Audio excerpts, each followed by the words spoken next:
Welcome back to the Dad Investor Show. Forgive me, I am trying to do a quick. Okay, I don't know what happened there. Trying to do a quick video on screeners, just to describe my process at the moment. So there's two ideas here. The first one is, okay, how do you get the most premium by selling options? Well, implied volatility. That's the IV that I'm ordering these by, right? So 100% is actually really, really high. I think for my purposes, anything over 50 is already pretty high. So I use a screener that measures implied volatility. I don't necessarily recommend that because the truth is, volatility is bad.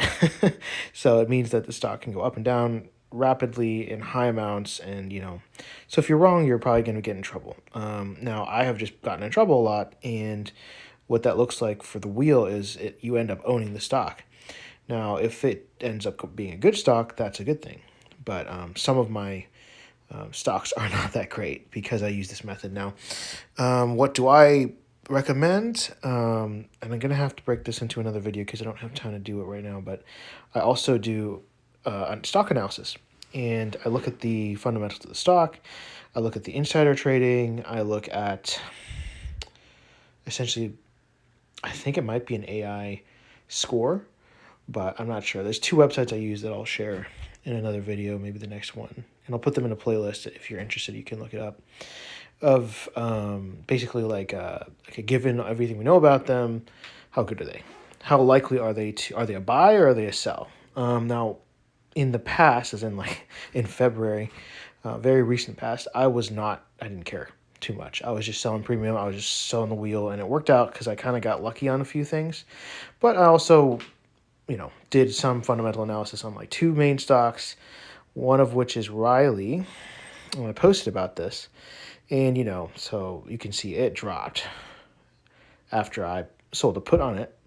But I was like, well, you know what? I don't mind owning it.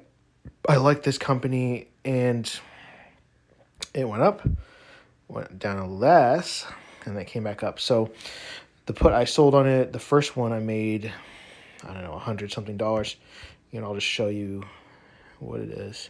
So I made $203. You can see this bottom one here.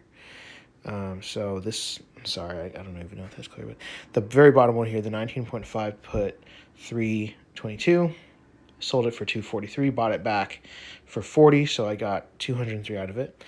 And then more recently, I sold another one for 100, so that one is still also in the green.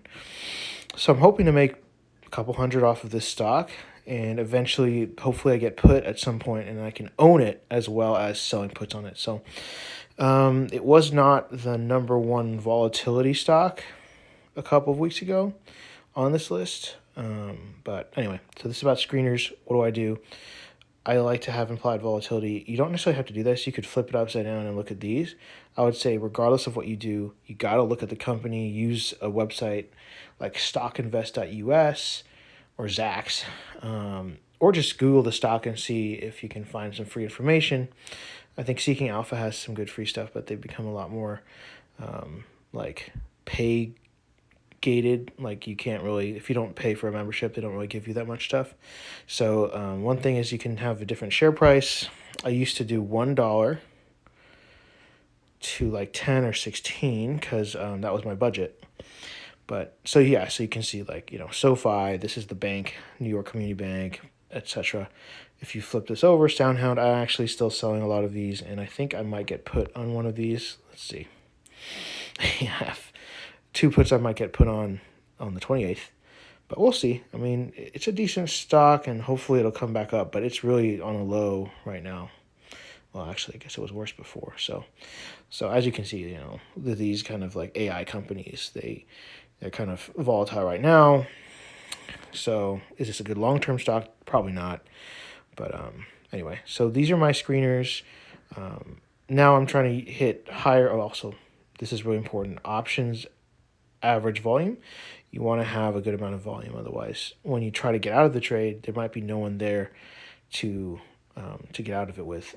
Whereas if there's a lot of volume, it's usually a sign that like a stock or a company is more popular. So, and also for liquidity, which means that you can get in and out quickly. You want to have a good amount. So I'm doing 50K right now. I was doing 20K at one point. So essentially, I'm having stricter and stricter things on these screeners. So that's basically what I'm doing. Not the best thing, but I do cross-check with those two websites I mentioned, Zacks and stockinvest.us, which I will show in another video. I also use, what was the other thing I use? Sorry, I'm doing this kind of right before bed. Let's see. There is another thing I do where Yield Collector. Yield Collector, he's a YouTuber, pretty cool. Maybe a little boring, but great information. Great information. He has a website that's free, and he has a monthly sort of screener, and his settings are probably more strict than mine. Like a lot of the higher volatility stocks are not on there, so I cross check with that as well. So happy hunting. Hope everything goes well. Peace out.